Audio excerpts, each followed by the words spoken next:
శ్రీరామ్ నినాదంతో అధికారంలోకి వచ్చామన్నా. నెక్స్ట్ తెలంగాణలో వచ్చేది జై శ్రీరామ్ జై తెలంగాణ. ఏం నినాదం? జై శ్రీరామ్ జై శ్రీరామ్ జై శ్రీరామ్. ఇలా కూడా అంటాడు జై శ్రీరామ్ అంటే కడుపు నింపుతుందా అన్నాడు. నింపుతుందా నింపదా అన్న? రే జై శ్రీరామే మా లోపల ఆవేశాన్ని నింపేది, జై శ్రీరామే మా లోపల ఆలోచన నింపేది, జై శ్రీరామే మా లోపల పౌరుషం నింపేది. ఈ జై శ్రీరామ్ నినాదమే నీ గడిలు బద్దలు కొట్టిన విషయాన్ని ఆ కుటుంబ పార్టీ కేసీఆర్ పార్టీ మర్చిపోయినట్టున్నా. ఆ రోజు జై శ్రీరామ్ నినాదంతోనే జై శ్రీరామ్ నినాదం మారు మోగింది కాబట్టి నీ గడిలు బద్దలు కొట్టి నిన్ను ఫామ్ హౌస్ కు పరిమితం చేసిన నినాదమే నా జై శ్రీరామ్ నినాదం అన్న విషయాన్ని గుర్తుంచుకో. ఇలా మోడీ గారు జై శ్రీరామ్ నినాదం పెట్టుకునే 9,400 కోట్ల రూపాయలు ఇవాళ తెలంగాణ రాష్ట్రానికి ఇచ్చిందన్న. మోడీ గారు జై శ్రీరామ్ నినాదంతోనే ఈ తెలంగాణ రాష్ట్రానికి అభివృద్ధి నిధులు ఇస్తున్నా.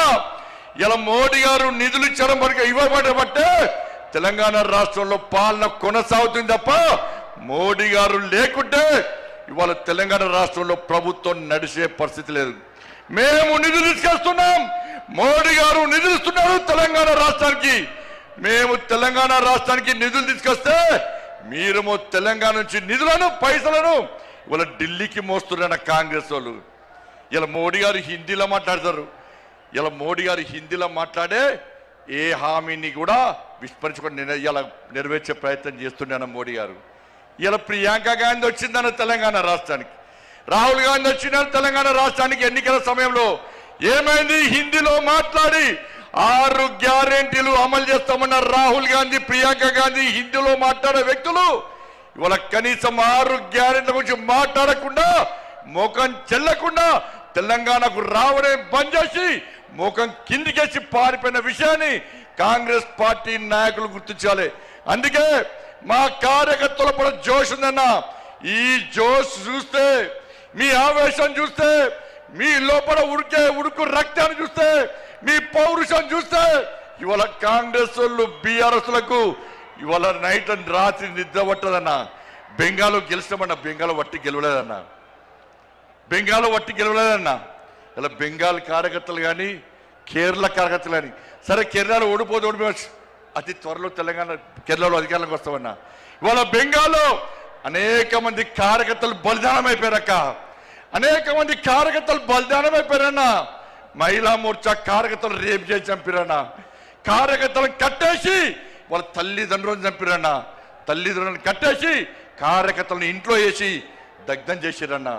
300 మందికి పైగా ఇవాళ బెంగాల్లో కార్యకర్తలు బలిదానం చేస్తే ఇలా కార్యకర్తల బలిదానాన్ని నా నరేంద్ర మోడీ, నా అమిత్ షా వృధా ఓనేలేదన్నా.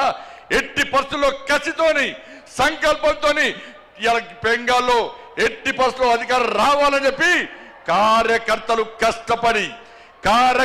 కష్టపడి పనిచేసారు కాబట్టి కార్యకర్తల బలిదానం వృధా ఓనికుండా ఇలా బెంగాల్లో అధికారంలోకి వచ్చినామన్నా. ఇలా కేరళలో కూడా బలిదానం చేసినా. నేను ఒక మీటింగ్ పోయినా, కేరళలో ఏబీవీపీ ర్యాలీకి పోయినా. ఒక నాయకుడు బ్రహ్మాండంగా స్పీచ్ ఇస్తున్నాడు, జోష్ వస్తున్నది. ఆ నాయకుడు మాట్లాడి ఒకటిసారి ఇక్కడ నుండి ఇద్దరుసారి కన్ను బయటకు వచ్చిందన్న. ఆశ్చర్యపోయినాం. ఏందని చూస్తే నన్ను పిఎఫ్ఐ గుండాలు నా కన్నును పీకేసారు.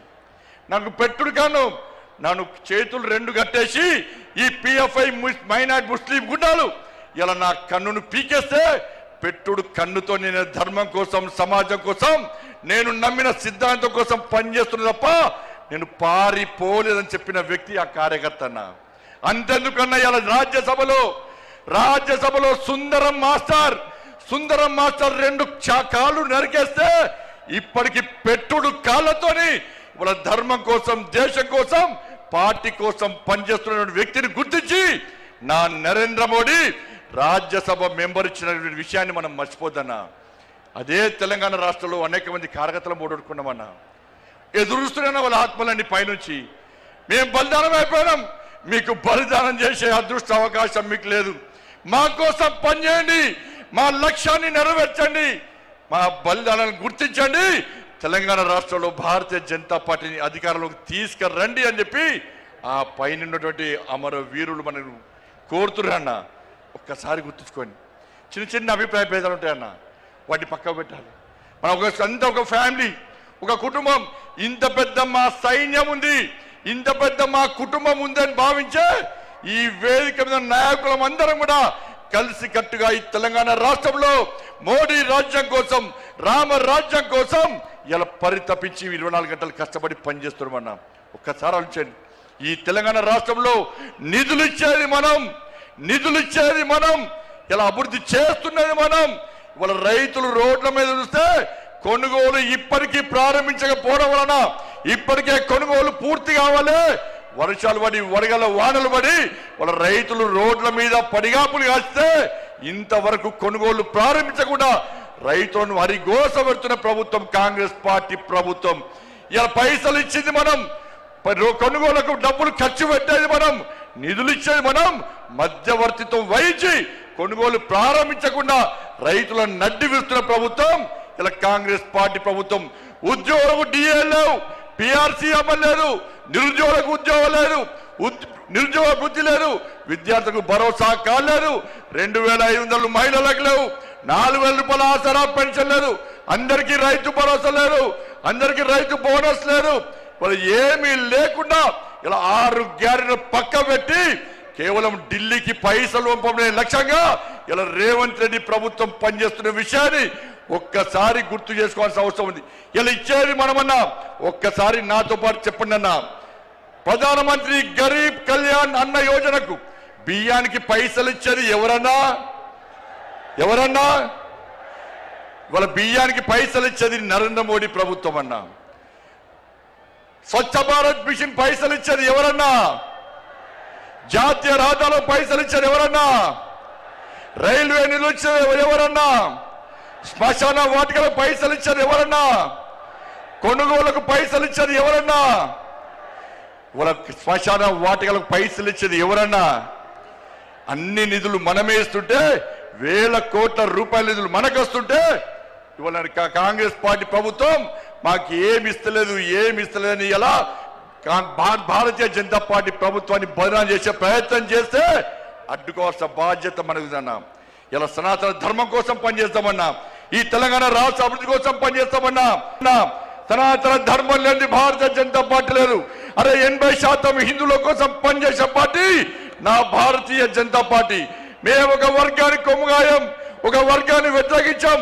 మేము సనాతన ధర్మానికి అడ్డొస్తే, నా ధర్మాన్ని హేళన చేసే ప్రయత్నం చేస్తే, నా సమాజాన్ని చీల్చే ప్రయత్నం చేస్తే ఏ భారతీయ జనతా పార్టీ కార్యకర్త ఊరుకునే ప్రసక్తి లేదు.